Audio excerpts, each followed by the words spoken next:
Pour peuple de Dieu, c'est le pasteur Jérémia, aussi connu sous le nom de pasteur Loïc. Nous voulons écouter la parole de Dieu pour la semaine, mais avant tout, nous allons commencer par une parole de prière. Alors, en signe de révérence à notre Dieu, notre Père Céleste, nous allons baisser nos têtes et nous allons prier ensemble.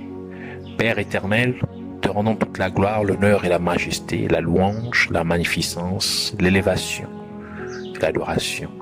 Nous te disons merci encore pour cette énième opportunité que tu nous donnes de pouvoir nous recueillir dans ta présence. Nous sommes infiniment reconnaissants, Seigneur, car c'est dans ta présence, Seigneur, que nous sommes renouvelés. C'est dans ta présence, Seigneur, que nous sommes établis. C'est dans ta présence, Seigneur, que nous sommes rafraîchis.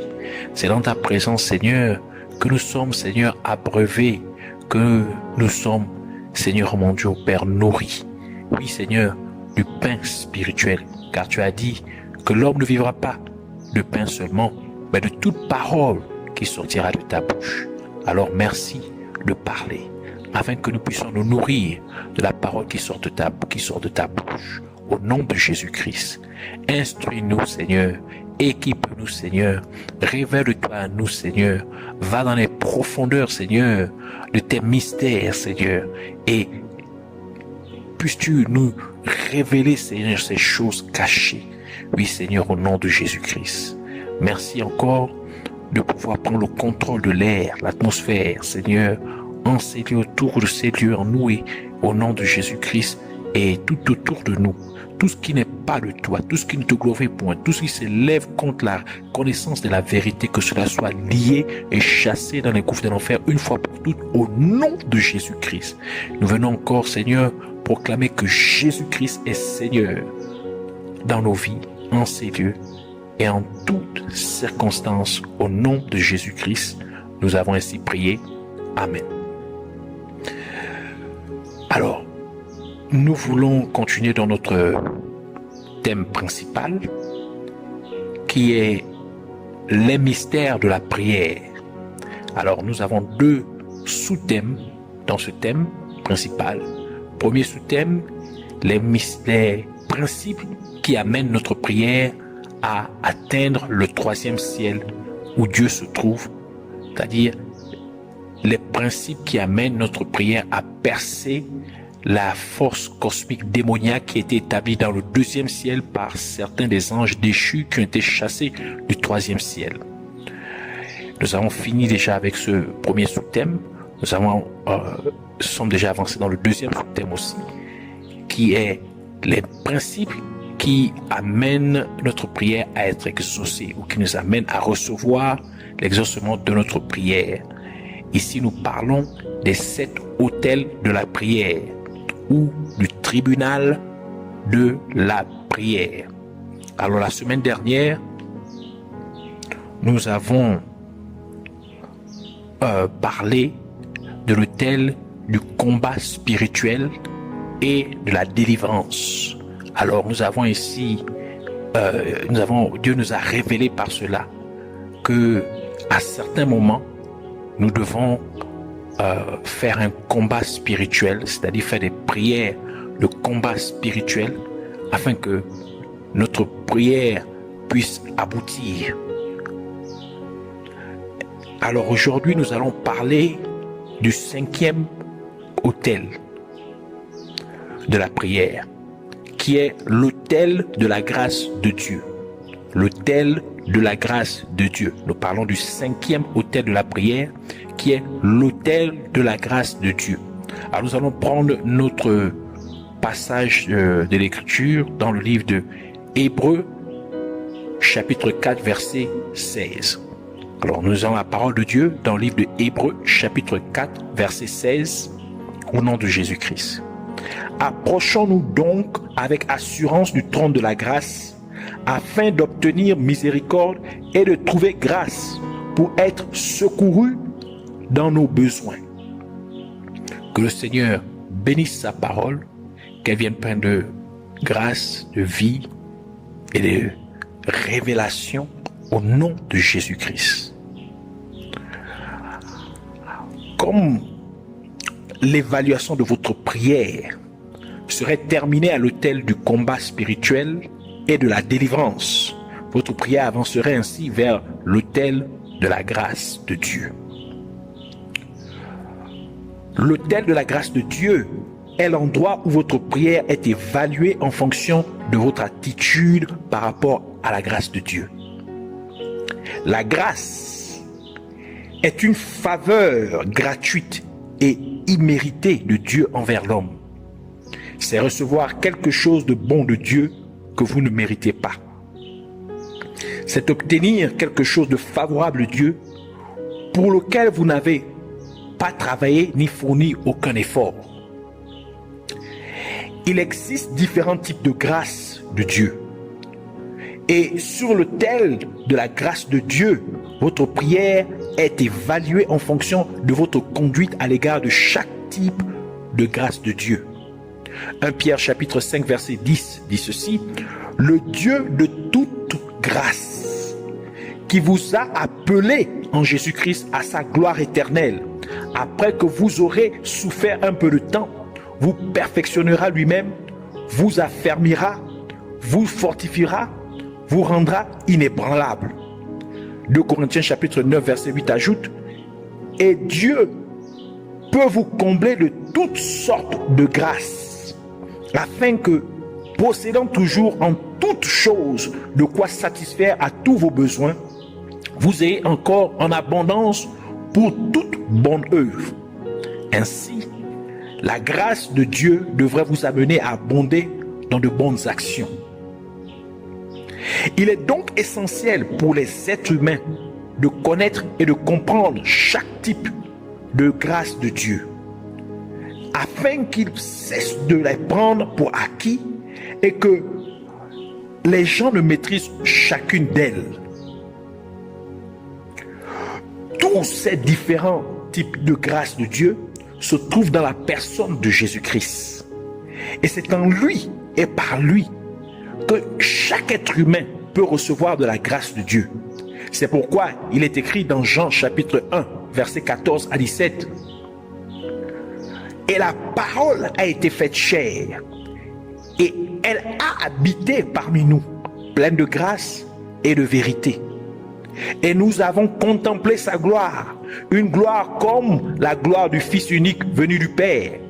Jean lui a rendu témoignage et s'est écrié: c'est lui dont j'ai dit, celui qui vient après moi m'a précédé, car il était avant moi. Et nous avons tous reçu de sa plénitude, et grâce pour grâce, car la loi a été donnée par Moïse, la grâce et la vérité sont venues par Jésus-Christ. Parlons maintenant de ces différents types de grâce, de la grâce de Dieu. Premièrement, il y a la grâce de la vie. La vie en elle-même est une grâce, car personne n'a eu à faire quelque chose pour recevoir le souffle de vie. C'est Dieu qui l'a donné aux êtres humains pour qu'ils soient des êtres vivants. Genèse chapitre 2 verset 7 qui dit: l'Éternel Dieu forma l'homme de la poussière de la terre. Il souffla dans ses narines un souffle de vie et l'homme devint un être vivant. Aucun être n'a eu à travailler pour que cela se produise. Cela nous a été donné gratuitement par Dieu. Donc personne ne peut prétendre avoir droit à la vie aux yeux de Dieu. Personne ne peut dire à Dieu qu'il mérite de vivre. Par conséquent, comme aucun être humain ne mérite le souffle de vie qu'il a, la vie est donc une grâce de Dieu. Ainsi, chaque être humain a besoin de prendre sa vie sur terre au sérieux en vivant sa vie comme Dieu le veut. En faisant ainsi, vous montrez à Dieu que vous ne maîtrisez pas sa grâce de vie qui vous est donnée. Ainsi, vous devez apprendre à apprécier chaque moment de la vie, qu'il soit bon ou mauvais. Apprenez à apprécier les moments de votre vie, car votre vie est un don que Dieu vous a fait.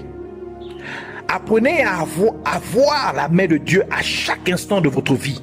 Entraînez-vous à louer Dieu dans les bons comme dans les mauvais moments.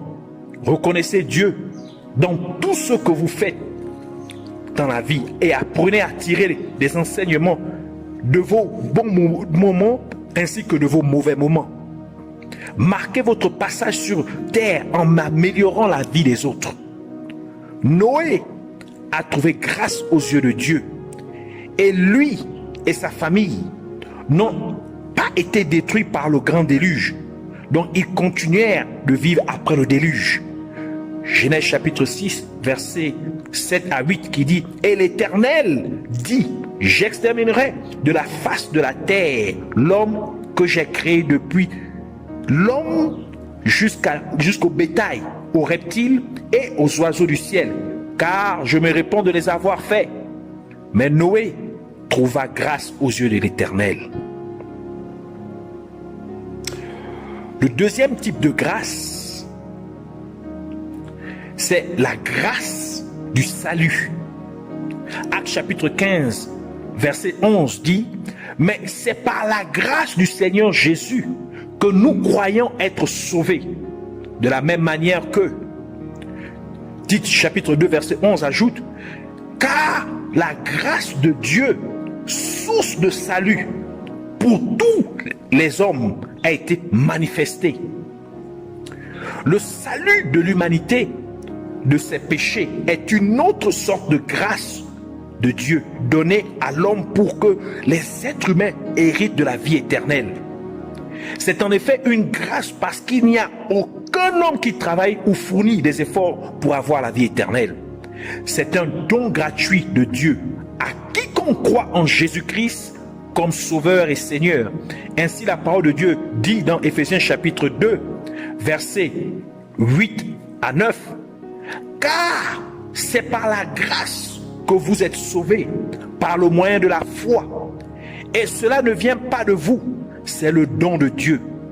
Ce n'est point par les œuvres, afin que personne ne se glorifie. » Par conséquent, les gens ne devraient pas maîtriser la grâce du salut en continuant à vivre dans le péché, car si une personne a déjà accepté Jésus-Christ comme Sauveur et Seigneur, mais continue à vivre, à mener une vie une vie pécheresse, c'est en fait fouler la grâce de Dieu au sol. La personne rejette implicitement la vie éternelle que Dieu lui donne. Ainsi, elle sous-entend aussi que c'est en vain que Dieu a pris la forme d'un homme et a souffert pour les péchés de l'humanité, mourant sur la croix pour les êtres humains. La personne montre ainsi qu'elle est donc ingrate envers Dieu. C'est pourquoi l'apôtre Paul dit dans Galates chapitre 2 verset 21, la première partie du verset, « Je ne rejette pas la grâce de Dieu. » Imaginez que vous étiez le président d'un pays et qu'il y a une personne dans le pays qui a été condamnée à la peine de mort pour le crime qu'elle a commis, mais vous venez à faire miséricorde à cette personne en lui accordant une grâce présidentielle par laquelle elle est pardonnée et elle est maintenant libérée. Mais après avoir été libérée de prison, la personne commet à nouveau un autre crime qui la pousse à retourner en prison. Comment vous sentirez-vous? Je pense que vous seriez vraiment déçu et même navré de savoir que la personne est de retour en prison alors que vous n'avez pas payé pour son crime, car vous avez seulement utilisé une disposition qui vous a été donnée en tant que président du pays. Mais dans le cas de Dieu, il n'a pas utilisé le fait qu'il soit Dieu pour tout simplement annuler tous vos péchés. Mais il a pris votre place en payant votre sentence, en ce qu'il est mort pour vous sur la croix. Alors, que pensez-vous que Dieu ressent lorsque les gens rejettent la grâce du salut qu'il leur donne? En fait, des larmes coulent régulièrement sur le flanc du visage de Jésus-Christ à cause du fait que les gens méprisent ou rejettent la grâce du salut. C'est aussi la raison pour laquelle Jésus-Christ pleura quand il était sur le point d'entrer à Jérusalem. Il pleura parce que la plupart des gens ne le croyaient pas. Donc il rejetait sa grâce du salut. Car il ne se rendait pas compte que le sauveur de l'humanité était au milieu d'eux. Luc chapitre 19, verset 41 à 44, qui dit: comme il approchait de la ville, Jésus, en la voyant, pleura sur elle et dit: si toi aussi, au moins en ce jour qui t'est donné, tu connaissais les choses qui appartiennent à ta paix, mais maintenant elles sont cachées à tes yeux. Il viendra sur toi des jours où tes ennemis t'environneront de tranchées, t'enfermeront et te serreront de toutes parts. Ils te détruiront, toi et tes enfants au milieu de toi. Et ils ne laisseront pas en toi une pierre sur pierre, parce que tu n'as pas connu le temps où tu as été visité. Alors, le troisième type de grâce, c'est la grâce de l'appel de Dieu au service ou au ministère. La grâce de l'appel de Dieu au service ou au ministère. Galates chapitre 1 verset 15 qui dit ceci: mais lorsqu'il plut à celui qui m'avait mis à part dès le sein de ma mère et qui m'a appelé par sa grâce. Ici c'est l'apôtre Paul qui parle. Donc être appelé par Dieu dans le ministère est aussi un autre type de grâce. En effet, l'appel de Dieu sur votre vie pour accomplir le plan de Dieu pour les gens à un moment donné est une grâce, car vous n'avez pas postulé pour cela, mais Dieu vous a choisi avant même que vous ne soyez nés ou conçus. Parmi tous les êtres humains qui pourraient exister à une période de temps donnée sur la terre, Dieu a placé son choix sur vous comme instrument de l'accomplissement de son plan divin. Vous n'avez rien fait pour le mériter, car vous n'étiez même pas conçu lorsque Dieu fit son choix. C'est pourquoi vous devez être reconnaissant à Dieu pour son appel sur votre vie. Ainsi, vous ne devriez pas rejeter ni mépriser son appel, mais plutôt le chérir en vous disposant complètement à Dieu, afin qu'il puisse vous utiliser pour l'accomplissement de son dessein pour votre vie sur terre. Ce fut le cas de Marie, qui reçut la grâce de Dieu pour être la mère biologique de Jésus-Christ. Et elle se disposa pour cet accomplissement lorsqu'elle répondit à l'ange Gabriel: qu'il en soit fait ainsi à la servante du Seigneur. Luc chapitre 1 verset 28 à 31 et verset 31. Je lis verset 28 qui dit: l'ange entra chez elle et dit: je te salue, toi à qui une grâce a été faite. Le Seigneur est avec toi. Troublée par cette parole, Marie se demandait ce que pouvait signifier une telle salutation. L'ange lui dit: ne crains point, Marie, car tu as trouvé grâce devant Dieu. Et voici, tu deviendras enceinte et tu enfanteras un fils et tu lui donneras le nom de Jésus. Verset 38 qui dit: Marie dit: je suis la servante du Seigneur, qu'il me soit fait selon ta parole. Et l'ange la quitta. Esther est un autre exemple de la grâce, de l'appel de Dieu sur la vie de quelqu'un, car Esther reçut la grâce de Dieu pour devenir l'épouse du roi de Perse, Ahasuérus, à une époque où le peuple juif était en captivité dans le royaume de Perse. Ainsi Esther eut la faveur de Dieu de devenir la reine de Perse, afin qu'Esther puisse accomplir le plan de Dieu pour délivrer le peuple juif du plan de destruction d'Aman. Esther chapitre 2 verset 15 à 17 qui dit: lorsque son tour d'aller vers le roi fut arrivé, Esther, fille d'Abichai, oncle de Mardoché, qui l'avait adopté pour fille, ne demanda que ce qui fut désigné par Hégai, eunuque du roi et gardien des femmes. Esther trouvait grâce aux yeux de tous ceux qui la voyaient.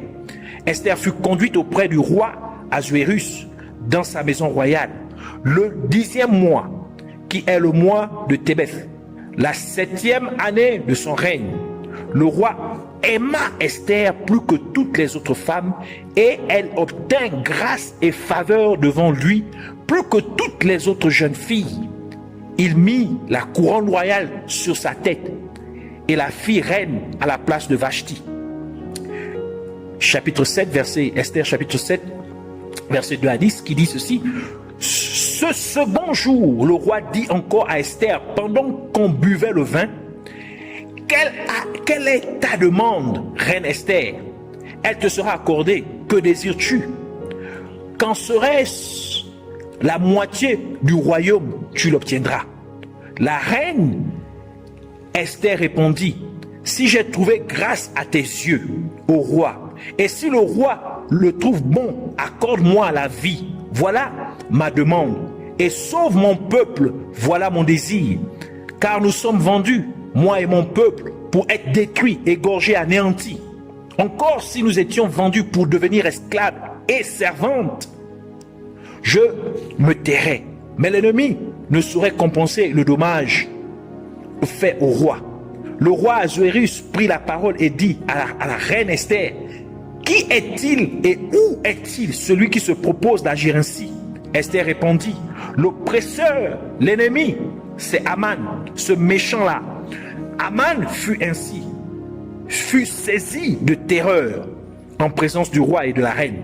Et le roi, dans sa colère, se leva et quitta le festin pour aller dans le jardin du palais.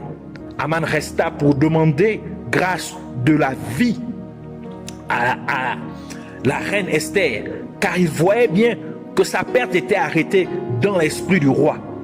Lorsque le roi revint du jardin du palais, dans la salle du festin, il vit Aman qui s'était précipité vers le lit sur lequel était Esther. Et il dit, serait-ce encore pour faire violence à la reine, chez moi dans le palais? Dès que cette parole fut sortie de la bouche du roi, on voila le visage d'Aman, et Harbona, l'un des eunuques, dit en présence du roi, voici le bois préparé par Aman pour Mardochée, qui a parlé pour le bien du roi, est dressé dans la maison d'Aman à une hauteur de 50 coudées. Le roi dit, qu'on y pende Aman, et l'on pendit Aman au bois qu'il avait préparé pour Mardochée, et la colère du roi s'apaisa. Par le récit de la reine Esther, nous pouvons comprendre que lorsque la grâce de Dieu est sur vous, Dieu fera en sorte que le plan de votre ennemi, que le plan que votre ennemi a dressé contre vous se retourne contre votre ennemi pour sa propre destruction. Ainsi, vous devez savoir que rejeter l'appel de Dieu sur votre vie ou ne pas l'accomplir peut entraîner la mort de certaines personnes si la délivrance de ces personnes serait liée à votre appel. Notez aussi que c'est dans son inutilité que la chose créée trouve sa beauté. Donc en accomplissant le dessein de Dieu sur terre, vous devenez utile à Dieu. Et c'est à ce moment-là que votre vie est embellie. C'est pourquoi le roi Salomon dit que Dieu rend toutes choses belles en son temps. Ecclésiaste chapitre 3 verset 11 qui dit, la première partie du verset, il fait toutes choses bonnes. La version King James parle de toutes choses belles en son temps. La grâce des talents et des dons spirituels de Dieu. La quatrième grâce, c'est la grâce des talents et des dons spirituels de Dieu. Éphésiens chapitre 4 verset 7 qui dit, mais à chacun de nous la grâce a été donnée selon la mesure du don de Christ. Les talents et les dons spirituels sont une autre sorte de grâce de Dieu qui peut être accordée à une personne. Un talent est distinct d'un don en ce que la personne est née avec. Cela implique que la personne n'a pas travaillé pour cela, mais qu'il lui a été donné gratuitement. Cela signifie que c'est une grâce de Dieu. Et parce que la personne est née avec cela, un talent est donc décrit comme une aptitude ou compétence naturelle. Un don spirituel, au contraire, est acquis pendant la vie de la personne. Et parce que la personne n'a pas travaillé pour cela, il est également considéré comme une grâce de Dieu qui est accordée à la personne. D'où il est appelé don, parce qu'il est donné gratuitement à la personne sans aucun paiement. Et parce que la personne n'est pas née avec le don, un don est donc considéré comme une capacité surnaturelle. Il est donc important pour quiconque reçoit une capacité naturelle ou surnaturelle de Dieu d'utiliser cette grâce de Dieu efficacement en s'assurant qu'elle édifie d'autres semblables ou qu'elle édifie vos semblables, les rendant ainsi meilleurs afin que la personne ne méprise pas Dieu qui lui a donné cette grâce. Jacques chapitre 1 verset 17 dit ceci: toute grâce excellente et tout don parfait descend d'en haut du Père des Lumières, chez lequel il n'y a ni changement ni ombre de variation. Lorsque vous offrez à quelqu'un un cadeau qui vous est cher et que la personne, après l'avoir reçu, n'en prend pas bon soin, cela vous ferait mal de voir la chose que vous avez offerte être endommagée si tôt. Cela montre à quel point la personne aurait peu de considération pour vous. Il est donc de même lorsqu'une personne prend ou lorsqu'une personne n'utilise pas correctement le don ou le talent que Dieu lui a donné. C'est pourquoi la parole de Dieu nous demande d'être un bon intendant de la grâce des dons de Dieu. 1 Pierre chapitre 4 verset 10 qui dit: comme de bons dispensateurs des diverses grâces de Dieu, que chacun de vous mette au service des autres le don qu'il a reçu. Et le dernier type de grâce, cinquième type de grâce, c'est la grâce d'accomplir ou de recevoir quelque chose de bien. Certaines personnes pensent que tout ce qu'elles accomplissent dans la vie ou tout ce qu'elles obtiennent dans la vie est toujours le résultat de leur travail acharné. Si c'était le cas, les personnes qui travaillent à la chaîne la plus inférieure de la société auraient le plus de succès dans la vie, ou seraient les personnes qui ont le plus de bien dans la vie. Car les personnes de la chaîne de la plus inférieure de la société travaillent beaucoup plus que les personnes à tout autre niveau de la chaîne de la société. Prenons par exemple les ouvriers chinois qui peuvent travailler plus de 16 heures par jour et parfois 6 jours par semaine. Cela nous dit donc qu'acquérir des choses dans la vie ou réussir dans la vie n'est pas nécessairement le fruit d'un travail acharné. D'où l'apôtre Paul dit dans 1 Corinthiens chapitre 15 verset 10: par la grâce de Dieu, je suis ce que je suis, et sa grâce envers moi n'a pas été vaine. Loin de là, j'ai travaillé plus que tous, plus que tous, non pas moi toutefois, mais la grâce de Dieu qui est avec moi.